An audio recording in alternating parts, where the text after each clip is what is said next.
장으로 구성이 되어 있습니다. 우리는 지금까지 48장까지의 말씀을 보았고요. 오늘은 49장 말씀을 함께 나누게 됩니다.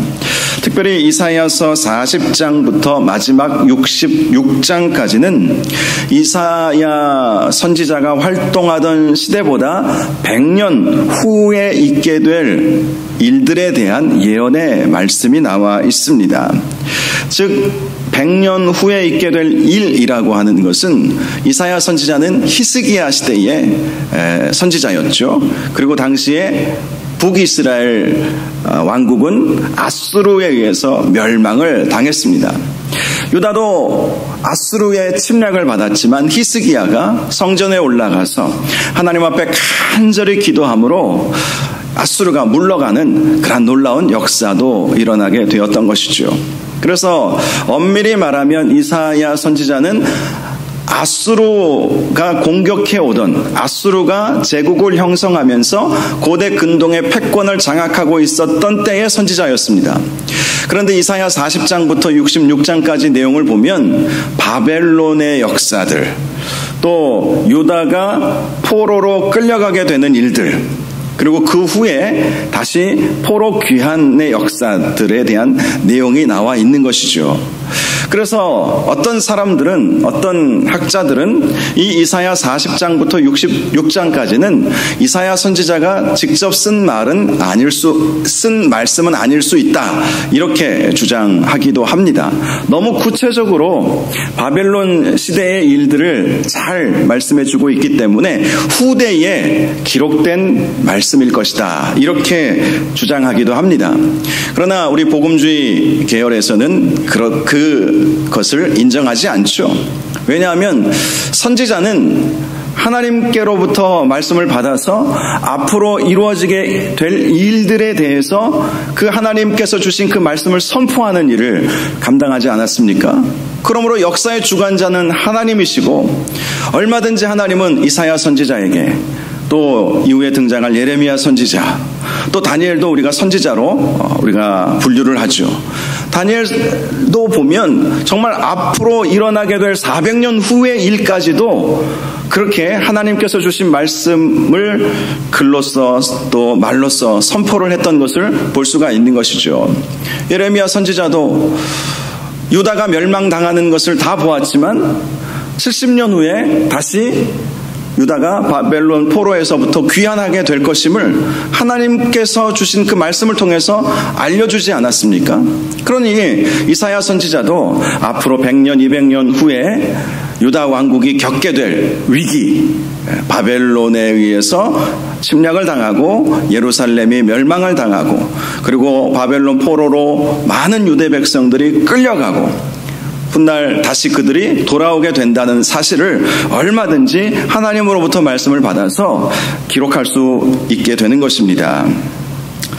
특별히 오늘 본문 말씀은 메시아에 대한 예언의 말씀을 함께 포함하고 있는 그 말씀입니다. 그래서 오늘 본문을 메시아 예언의 말씀이다라고 할 수 있습니다. 물론 1차적으로는 이스라엘이 앞으로 겪게 될 그런 하나님의 은혜, 바벨론 포로로 끌려가서 그들의 멸망을 당하지만 그러나 하나님의 회복의 은혜가 있게 될 것이고, 그 일들을 통해서 하나님께서 이스라엘을 어떻게 만들어 가실 것인지 그 부분을 말씀해 주고 있지만, 그 말씀 가운데 메시아에 대한 말씀도 함께 우리에게 전해주고 있다는 것을 볼 수가 있습니다.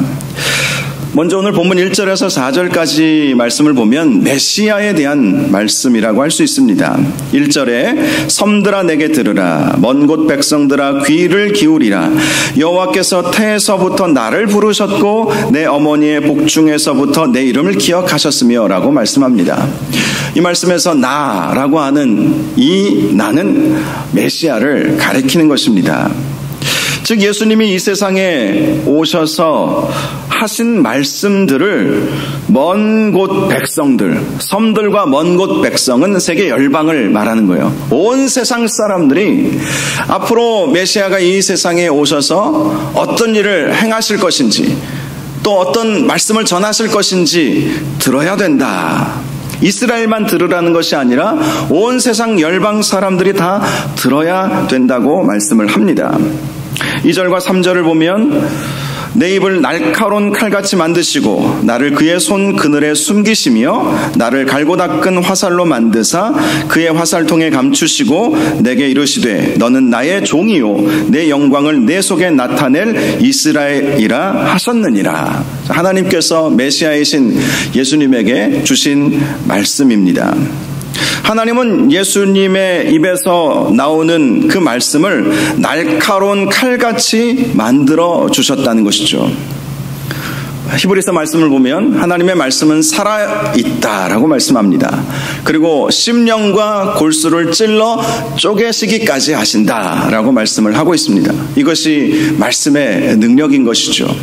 예수님께서 이 세상에 오셔서 전해주신 하나님의 말씀은 사람들의 심령 골수를 찔러 쪼개시는 말씀, 날카로운 칼이라고 하는 이 말씀을 통해서 에베소서에 나와 있는 성령의 검이 우리는 떠올리게 됩니다. 성령의 검, 곧 하나님의 말씀이라. 하나님의 말씀은 칼과 같은 역할을 하죠. 그래서 우리의 심령 골수를 쪼개십니다. 우리의 삶을 변화시키시는 것이죠. 우리의 육신도 하나님 말씀을 통해서 회복되게 하시는 놀라운 역사가 있게 되는 것이죠.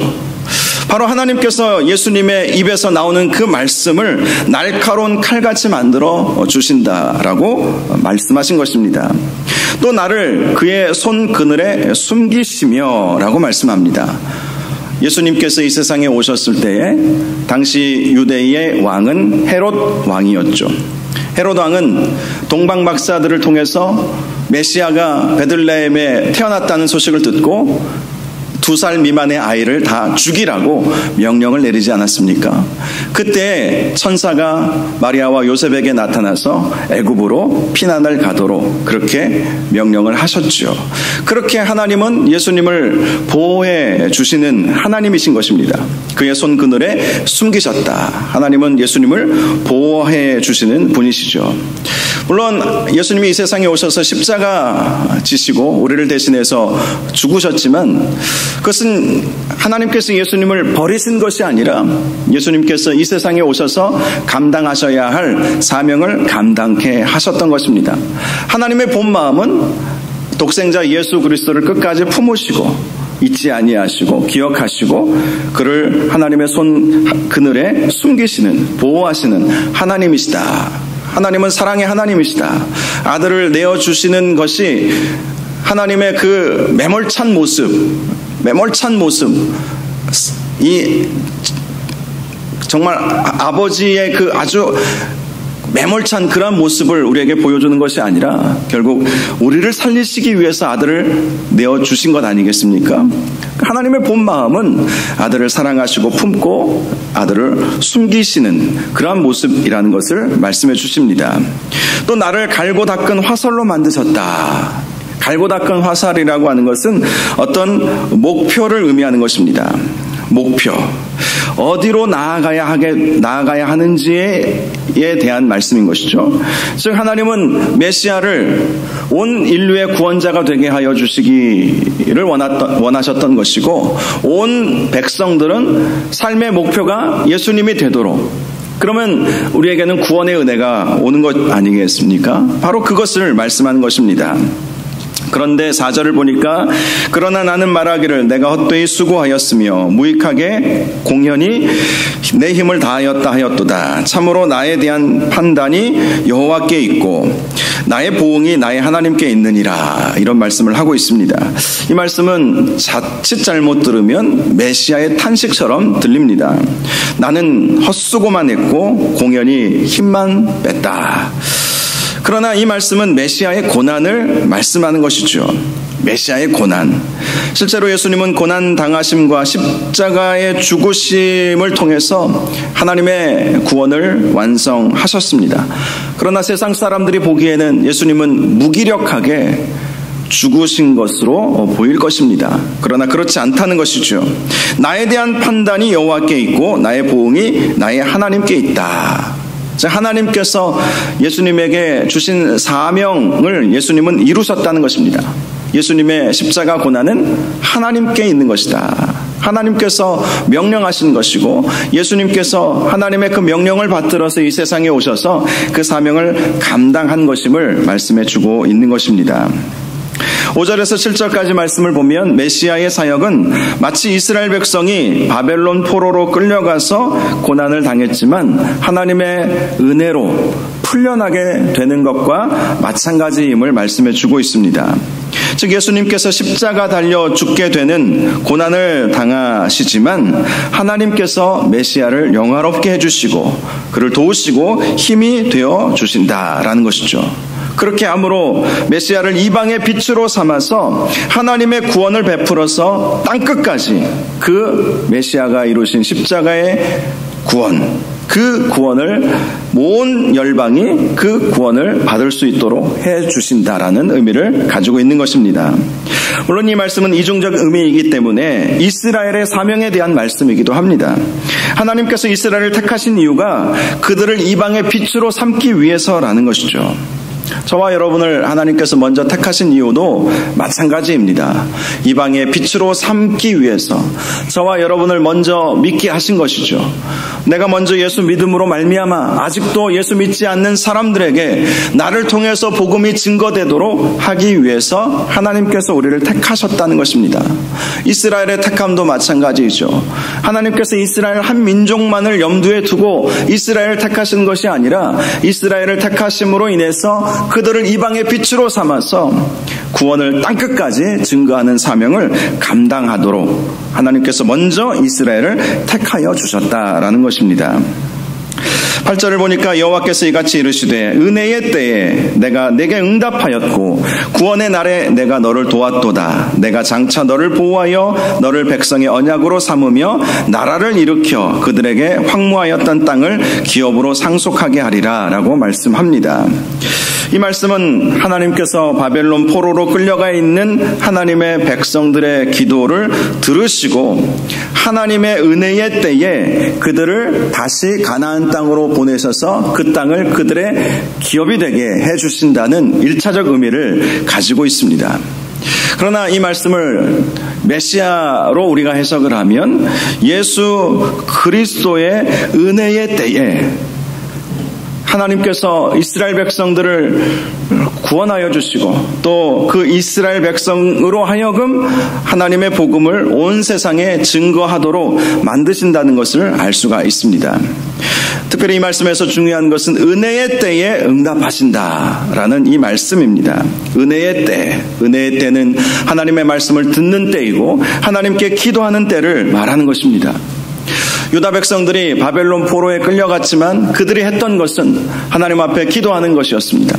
또 하나님의 말씀으로 돌아가는 것이었습니다.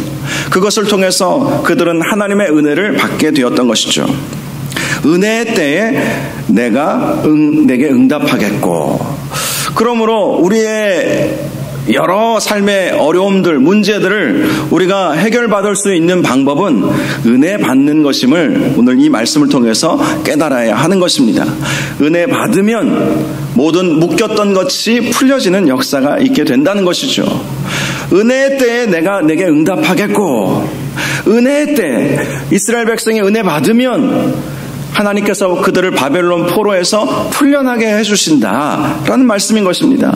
우리의 삶에 있어서도 마찬가지입니다. 우리가 은혜 받으면 우리를 묶고 있는 모든 것들이 다 풀려지는 거예요. 우리가 근심하고 있는 모든 것들이 다 해결받게 된다는 사실을 꼭 기억하시기를 주님의 이름으로 축복합니다. 은혜의 때에 응답받는 거예요. 그래서 어떤 삶에 문제가 있으면 기도의 자료로 나아가는 것이 해결 방법입니다. 다른 것에 있는 것이 아닙니다. 은혜의 때에 응답받기 때문에 은혜 받아야 응답받는 거예요. 저와 여러분이 삶에 여러 가지 고난이 온다 할지라도 은혜를 더욱더 사모하시기를 바랍니다. 이 은혜는 하나님의 말씀과 기도를 통해서 오게 되어 있습니다. 더욱 하나님의 말씀을 통해서 내가 어떻게 살아가야 할 것인지, 내가 무엇을 깨달아야 할 것인지 발견하시기를 바랍니다. 또 하나님 앞에 특별한 기도의 시간을 가지시기를 바랍니다. 특별한 기도를 통해서 하나님 앞에 기도하면 하나님께서는 반드시 은혜 주세요. 이번 주 금요일에도 제가 설교를 준비하다가 올라왔는데 금요기도의 설교, 다니엘이 세일의 동안 기도를 하지 않습니까? 그 세일의 기도, 하나님께서 그 세일의 기도를 받으셨죠.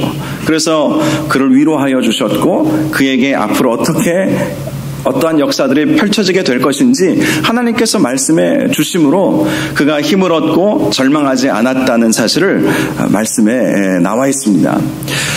우리가 하나님의 말씀을 통해서 하나님의 뜻을 깨달으면 우리가 아무리 상황이 절망적인 것처럼 보이지만 그러나 하나님께서 앞으로 이루실 일들을 기대하게 될 것이고 그 말씀을 통해서 우리가 힘을 얻게 되기 때문에 아무리 절망스러운 상황이라 할지라도 절망하지 않게 되는 것 아니겠습니까? 그래서 우리가 힘들고 어려울 때마다 은혜를 사모하셔야 되는 거예요. 말씀과 기도를 통해서 하나님의 은혜를 사모하는 마음으로 하나님 말씀에 집중하고 하나님 앞에 간절히 기도하면 하나님께서는 은혜 주시고 그러한 은혜를 우리가 받으면 우리 삶의 모든 문제가 다 해결되게 될 것이다. 이 사실을 꼭 여러분 기억하시기 바랍니다. 그래서 옛날 우리 신앙의 부모 세대들, 저도 저희 할머니 또 저희 부모님들 보니까 정말 어떤 어려운 문제가 있으면 막 작정 기도를 하세요. 작정 기도. 정말 어떤 문제가 있다 그러면 체념하고 푸념하고 절망하는 것이 아니라 작정하고 기도하는 거예요. 기도원에 올라가서 간절히 하나님 만나야 되겠다 그렇게 결단하든지 금식하면서 기도하든지 그렇게 기도하는 시간을 가져야 하는 것이죠. 하나님 말씀에 한번 집중해서 말씀을 한번 읽어봐야 되겠다 하고 일주일 동안 시간을 내서 통독도 하면서 기도도 하면서 말씀의 은혜 가운데 빠져들기 위해서 그렇게 몸부림치는 것이죠. 그렇게 은혜 받아야 하나님의 응답을 받게 되는 거예요. 구절을 보니까 그러한 하나님의 은혜가 임하게 되면 어떤 역사들이 일어나는지에 대해서 말씀해주고 있죠. 잡혀있는 자는 나오게 될 것이다. 잡혀있는 자는 나오게 될 것이고 흑암에 있는 자에게는 하나님을 나타내 주신다. 흑암의 권세, 어둠의 권세 가운데 절망 가운데 빠져있는 자들에게는 하나님께서 친히 나타내 주신다는 거예요. 은혜 받으면 하나님을 만나게 되어 있다는 것이죠. 길을 지나갈 때에 굶주리지 않을 것이고 모든 헐벗은 산과 같을지라도 풀밭이 되어지도록 만들어 주신다는 것입니다. 은혜 받으면 이런 역사들이 일어난다는 것이죠. 10절에도 그들은 줄이거나 목마르지 않을 것이고 더위와 볕이 상하지도 않을 것이라고 분명히 말씀해 주고 있습니다. 은혜의 때에 그들을 샘물 근원으로 인도하여 주시기 때문이다 라고 말씀을 하고 있는 것입니다. 저와 여러분이 우리의 삶 속에서 수많은 위기가 온다 할지라도 은혜를 사모하셔서 이러한 오늘 9절과 10절에 나와 있는 이러한 은혜들이 저와 여러분들 가운데 날마다 임하시기를 주님의 이름으로 축원합니다. 11절과 12절을 보면 이러한 하나님의 은혜는 이스라엘 백성만이 누리는 은혜가 아니라는 사실을 말씀해 주고 있습니다. 즉 하나님께서 모든 산을 길로 삼고 하나님의 대로를 돋우심으로 어떤 사람은 먼 곳에서, 어떤 사람은 북쪽, 어떤 사람은 서쪽, 어떤 사람은 신할 땅에서 오게 하셔서 누리게 하신다라고 말씀을 해주고 있습니다. 이 하나님의 은혜는 혈통적 유대인들에게만 주는 은혜가 아니라 누구든지 주를 부르는 자는 구원을 받으리라 하시는 로마서 10장 13절 말씀에 나와 있는 것처럼 누구든지 아무리 먼 곳에 있는 사람이라 할지라도 주님께 나아오는 자들에게는 누구든지 차별 없이 주시는 은혜라고 말씀을 하고 있습니다. 13절을 보면 이 구원의 은혜는 하나님께서 주시는 위로이며 하나님께서 베풀어 주시는 긍휼이라고 말씀을 하고 있는 것입니다. 14절에서 15절 말씀, 오직 시온이 이르기를 여호와께서 나를 버리시며 주께서 나를 잊으셨다 하였거니와 여인이 어찌 그 젖 먹는 자식을 잊겠으며 자기 태에서 난 아들을 긍휼히 여기지 않겠느냐. 그들은 혹시 있을지라도 나는 너를 잊지 아니할 것이라 라고 말씀합니다. 이 말씀은 바벨론 포로로 끌려가 있는 이스라엘 백성들에게 주시는 말씀이죠. 바벨론 포로로 끌려가 있으면서 이스라엘 백성들은 자신들을 향해서 하나님께서 우리를 버리셨구나, 하나님께서 우리를 잊으셨구나 이렇게 생각하겠지만 하나님은 결코 이스라엘을 잊지 않고 계시다라는 사실을 알려주셨던 것입니다.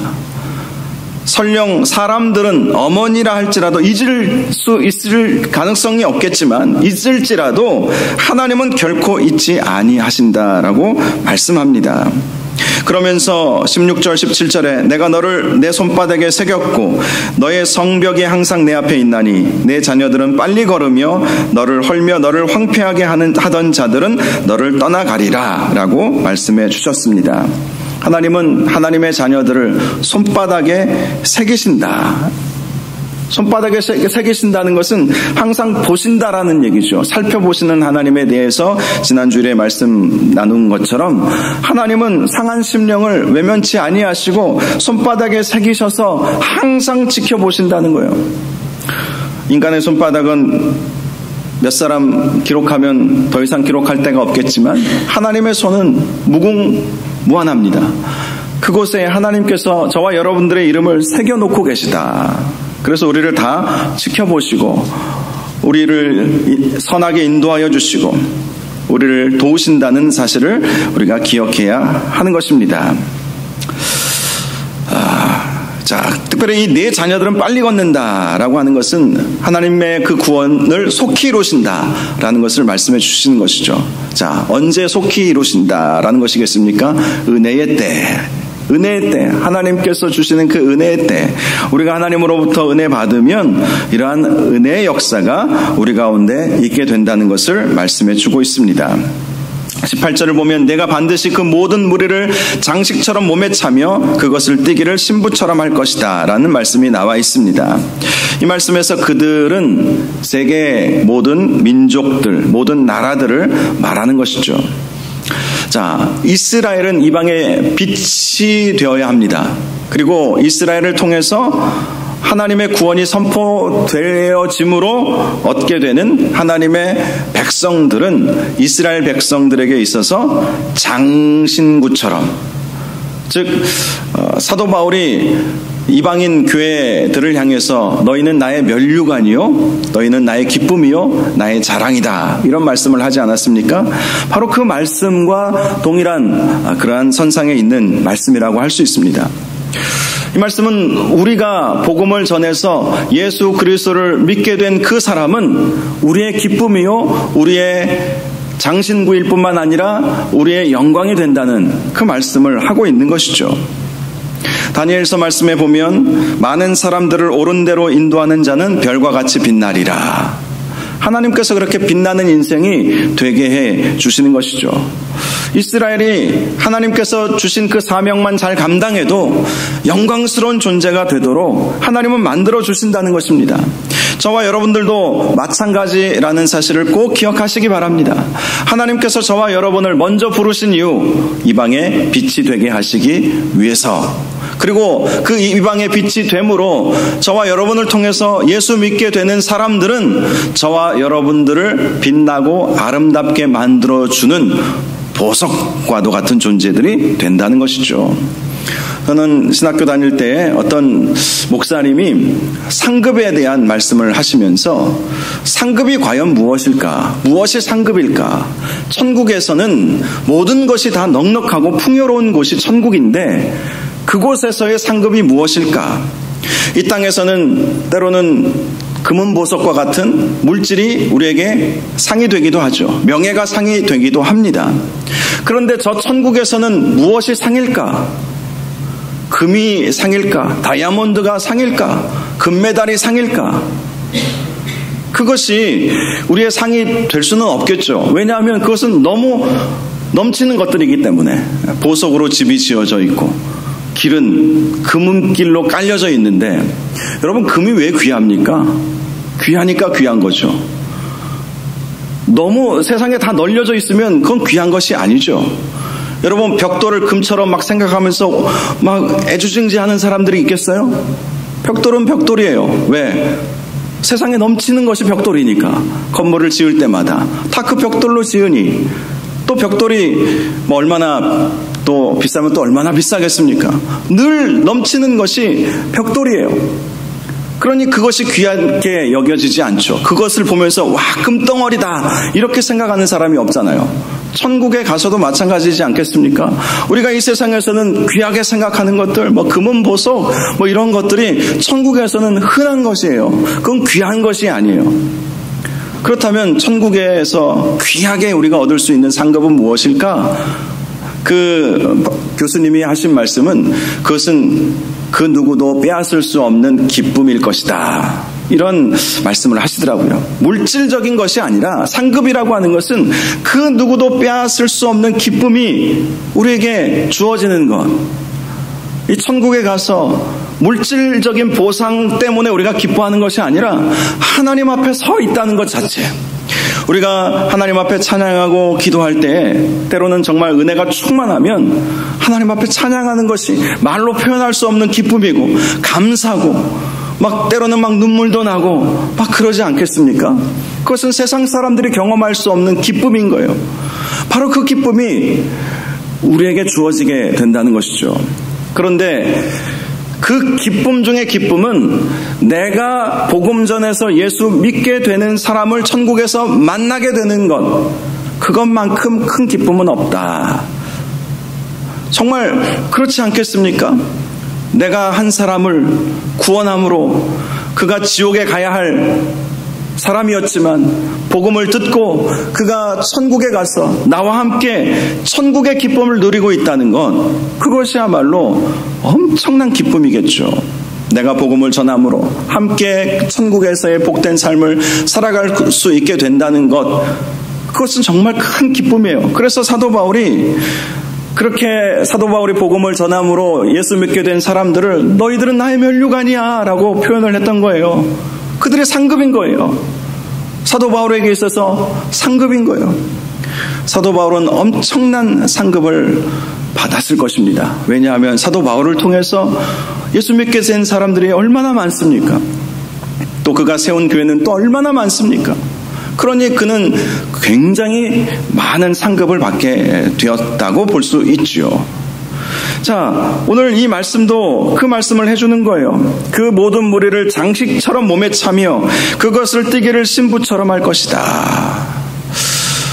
사도 바울이 자기가 복음을 전해서 예수 믿게 된 사람들을 나의 면류관이라고 말한 것처럼 저와 여러분들을 통해서 예수 믿게 된 사람들은 여러분들을 빛나게 해줄 것입니다. 많은 사람들을 옳은 대로 인도하는 자는 별과 같이 빛나리라. 그러한 은혜가 저와 여러분들 가운데도 있기를 바랍니다. 하나님께서 이스라엘 백성을 이방의 빛으로 삼으신 것은 그들에게 그러한 상급을 주시기를 원하시는 그 마음 때문이었다는 것입니다. 저와 여러분들에게도 하나님께서 먼저 예수 믿게 하셨던 것은 그 상급을 많이 주시기 위하셔서 저와 여러분을 먼저 택하시고 이방의 빛으로 삼아 주셨다라는 것을 우리가 한시도 잊어서는 안 될 것입니다. 19절 말씀을 보니까 이스라엘의 회복을 말씀하고 있죠. 이스라엘은 황폐하고 적막한 곳이었지만 이제는 주민이 많아 좁아지게 된다. 이런 말씀을 하고 있습니다. 자, 그런데 20절을 보면 자식을 잃었을 때에 낳은 자녀가 후일에 내 귀에 말하기를 이곳이 내게 좁으니 넓혀서 내가 거주하게 하라 하게 된다고 말씀합니다. 이 말씀은 훗날 유대인 그리스도인들이 고난을 받아서 핍박을 받게 되지만 그들이 복음을 들고 세상으로 나아가게 될 것임을 말씀해 주는 것입니다. 실제로 유대에서 예루살렘 교회에 큰 핍박이 일어나서 예수 믿었던 당시 수많은 성도들이 사마리아와 온 유대 그리고 땅끝까지 이렇게 나아가서 주의 복음을 증거하는 일들이 있지 않았습니까? 바로 그러한 일들이 있게 될 것임을 이미 이사야 선지자는 미래를 내다보면서 예언의 말씀을 전해 주었던 것입니다. 그래서 21절 말씀을 보면 당시 유대인들이 푸념하는 것처럼 보이지만 실제로는 놀라운 반전을 일으키신 하나님을 다시 한번 깊이 묵상하게 되었다는 말씀을 해주고 있습니다. 22절을 보면 다시 한번 하나님은 구원을 이방 나라들에게 베풀 것임을 말씀해 주고 있습니다. 내가 문 나라를 향하여 나의 손을 들고 민족들을 향하여 나의 기치를 세울 것이라. 그들이 내 아들들을 품에 안고 내 딸들을 어깨에 메고 올 것이며. 자, 하나님은 온 세상에 하나님의 구원의 은혜를 베풀어 주신다라는 말씀인 것입니다. 23절은 그렇게 해서 세워질 교회의 권위에 대해서 말씀해 주고 있습니다. 왕들은 내 양부가 되며 왕비들은 내 유모가 될 것이며 그들이 얼굴을 땅에 대고 내게 절하고 내 발에 티끌을 핥을 것이니 네가 나를 여호와인 줄을 알리라. 나를 바라는 자는 수치를 당하지 아니하리라. 이 말씀은 예수님을 통해서 세워질 교회에 주시는 그런 하나님의 권세에 대한 말씀인 것이죠. 예수님은 교회는 음부의 권세가 해하지 못한다라고 말씀하여 주셨습니다.